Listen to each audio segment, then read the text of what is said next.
Before I tell you how I use addictions to motivate myself, we need to talk about why it's so hard to quit addictions, why it's so hard, like why we get addicted in the first place.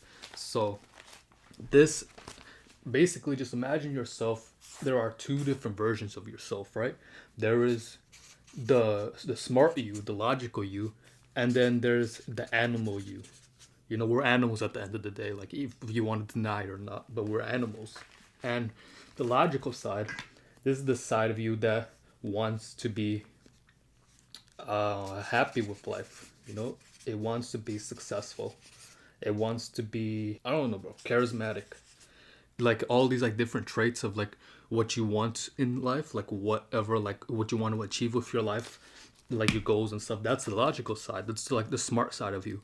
But your animal side, the one that's like controlling all of this, like behind the scenes, is only controlled by one thing, and that's pleasure.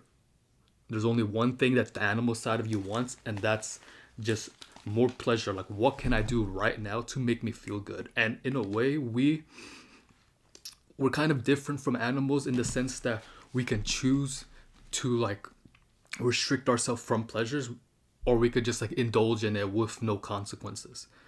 And that really separates us from animals. But the problem is that when we do like overindulge, it kind of makes us worse than animals, because at least animals, they don't have like free will or whatever. They don't have a consciousness telling them that, you know, eating all day or reproducing all day is kind of bad because I have more important things to do in my life. But you know, humans, we have that consciousness, so we can actually like think for ourselves.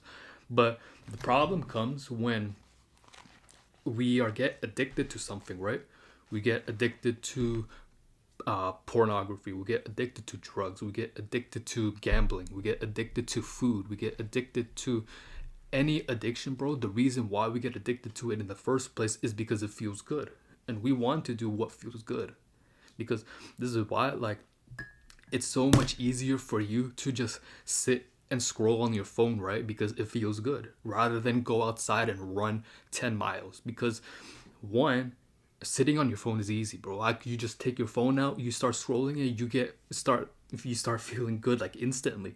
Whereas if you want to go for a run, you gotta go get changed, you gotta go put your shoes on, you gotta go make sure the weather's nice outside, you gotta actually take some water with you, some like electrolytes with you, and you gotta go run 10 miles, which is gonna take you like at least like an hour or two. And then you like gotta like thug it out. You gotta like make sure you're actually running the whole time, and then once everything is done, then you feel better. It's kind of like when you break it down like that, it makes sense. Like, well, why am I gonna run then? Why not just like stay home and like use my phone? And that's the problem. Why like it's so hard to quit our addictions, because when we can find something easier to make us feel good, our brain's going to like naturally gravitate toward that. Because why would we want to do something that's difficult to get the same amount of pleasure?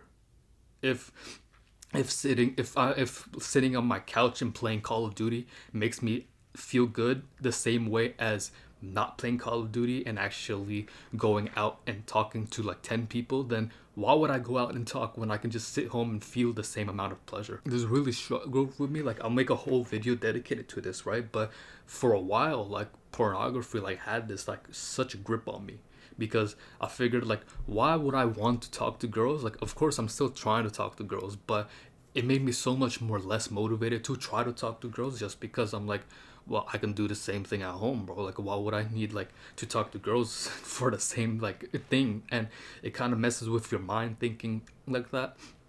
And it's really like not a good way to be living. Or even like my video game addiction, bro. Like, all I did was play Black Ops 3, and what was the other game? Black Ops 3, Fortnite, and Overwatch or something, bro. Like, these games, like, it's like all I would play, because why would I want to do anything else? Why would I want to work towards my goals, bro? That sounds so dumb. I just want to go play Black Ops 3 when I can shoot people and be like at the top of the leaderboard. Now, here's the thing. The thing about addictions is that it's not the actual addiction that's making you feel good.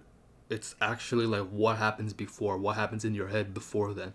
There is this neurotransmitter that releases this chemical in your head called dopamine, right? Dopamine is essentially what motivates you to actually achieve what you want. So imagine you get this craving to go out and smoke weed, right?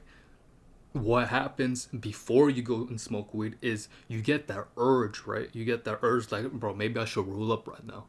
That is dopamine thinking to yourself, like motivating you to actually go out and smoke, because your brain has associated with the fact that if I smoke, then I'm going to feel good. So I'm going to release chemicals right now to make you want to smoke so that you're going to like feel good. So that's where like dopamine comes in and makes you want to do the thing that you're addicted to in order to feel better.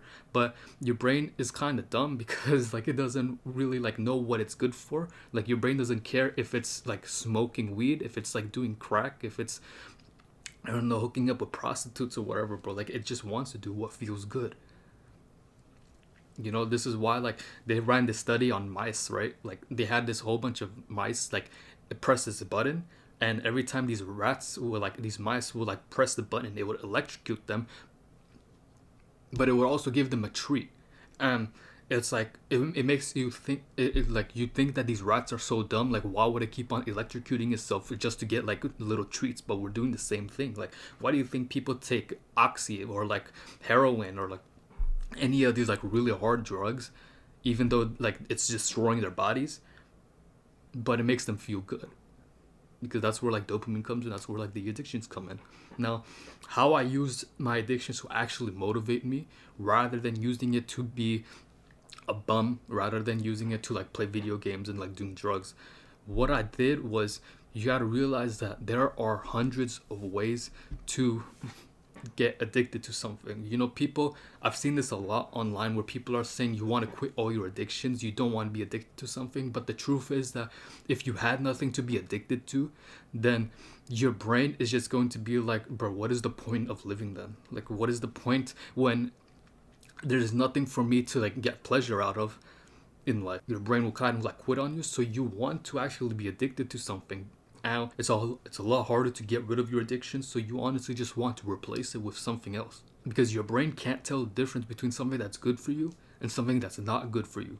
That's really what it all comes down to. So if you can replace all the bad habits that you're addicted to for something that's better, then your brain is still going to be happy. It's still going to be getting those like little hits of dopamine that motivate you to like go after what you want to go after in life. And overall, it's just a win-win for you. It's a win-win for your brain. So I'm going to show y'all this, right? So if there are video games, right? You have a video game addiction. That is such a ugly V, bro. Don't even like worry about that. But video game addiction, like why do you think like this video game is addicting? Well, you can level up. You know, you level up, you get stronger, and it's kind of a grind, right? Like you start at level 1, you're a noob, you like kind of suck at the game, and just overall like as more time goes on, you get better and better at the game, and it kind of like you feel rewarded for it, because you're like, yo, I used to suck at this game and now I'm getting a lot better at it. And another reason why is that there is like the leaderboard. You know, you kind of want to be the best of the best. Like when I'm playing COD, right? I hate being at the bottom of the leaderboard, bro, because I don't want to be carried by somebody else, like 5 other dudes that don't like, I don't even know, unless like I'm playing with like a whole squad. But I just want to be at the top of the leaderboard. I want to show everybody like, yo, I'm the best in this lobby, bro. All of you guys are like below me in this lobby, basically. And so there's leaderboard, and there's also just like the community. I apologize, y'all can't read that, but there's the community too. So, you know, you can go online, search up like video games that you like. I don't know, you will go search up like Assassin's Creed, and there's this whole like community of people like dedicated to Assassin's Creed, like how much they enjoy it and stuff. Or like there's a whole community about Fortnite. You can go on Reddit and like people will start discussing Fortnite, and you can like join in and like talk about it with them. And so this is kind of why like it makes it so addicting, because it's not just like the games are fun, but it's like you level up, so you're motivated to keep on playing, you're motivated to be like at the top where you're better than everybody else, and you're motivated to like connect with like-minded people who also enjoy the game you're playing. Now if you could swap this out, don't like replace it, I mean not replace, don't like quit it altogether, replace video games with the gym. This is what I did, right? I replaced it with the gym, and guess what, all these things transfer too. you level up. When you start out in the gym, like you are a scrub, bro. Like you have no muscles, you are weak as hell. Everybody in the gym around you is like stronger than you or like have more muscle than you, right? And so you're starting off at level 1, and as you continue like going to the gym, you get stronger and stronger and stronger. Like out of nowhere, bro. Like 3 months will go by if you're consistent and you have muscles that you never had before, and you're like stronger. Like I remember my first day at the gym, I lifted the bar, right, doing chest press, not chest presses, bench presses, and I had the bar and I had 10-pound weights on both sides, bro. Like I was so weak. Like you don't understand like how like embarrassing it was to like hit bench presses because I'm there with like bench pressing 65, and this dude came up to me and he's like, bro, how many sets do you have left? And I told him, oh, I'm done right now, and I'm going over to like take the weights off, and he's like, nah, bro, you good, I'm gonna use this for my warm-up. And that felt so like embarrassing, honestly, because it's like, bro, this is like the heaviest I can lift and this dude wants to use it for my warm-up. But there's a level up, right? It like, as I'm going to the gym, I want to level up my skills in the gym. And so that literally helped me motivate me to start going to the gym more, because I'm like, bro, I want more muscles. I want to be stronger. And that's how this aspect like translated over to the gym.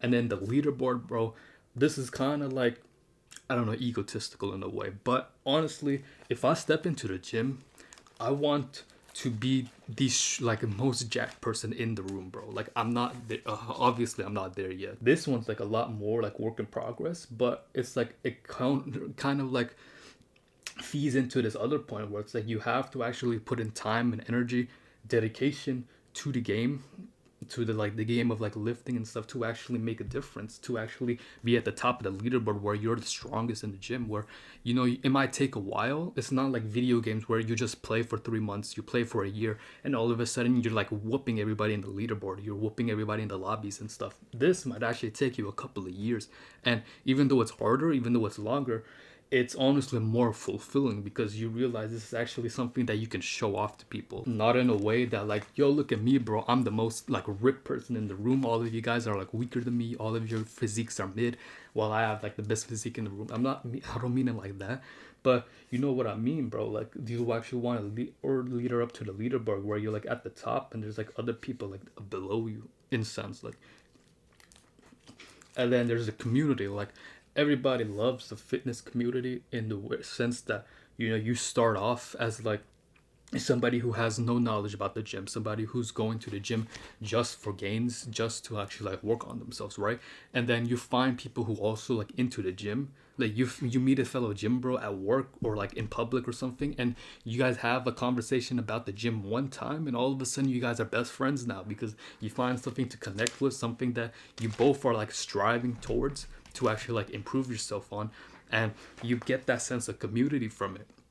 And so that's literally how like I've translated my video game addiction to like a gym addiction, because your addictions aren't going to ever leave. You need something to motivate you to actually want to do stuff.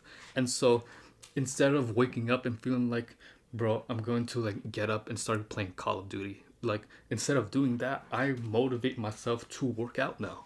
I motivate myself to be like, you know, if I get all my work done today, if I actually record a video, if I like stay on my diet, whatever, but if I do all my work today, then I get to reward myself with working out. And if I don't actually do everything I want to do, honestly, like I'll like not work out for that day, and it really drives me to want to actually get all my work done because I don't want to miss a workout. I want to like stay consistent. I want to make more gains. And so if I have that thought in my head, knowing that if I don't do my work, if I don't do like what I need to get done today, then I'm not going to be able to work out, and that literally forces me to like become more motivated, to actually stay more disciplined, you know. So that's literally how I use my addictions to motivate myself.